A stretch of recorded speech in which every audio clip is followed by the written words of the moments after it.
নমস্কার, আপনারা দেখছেন বঙ্গবার্তা, সবার কাছে সবার কথা।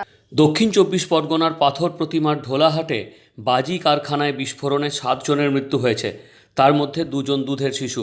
গুরুতর আহত 4 জনের হাসপাতালে চিকিৎসা চলছে।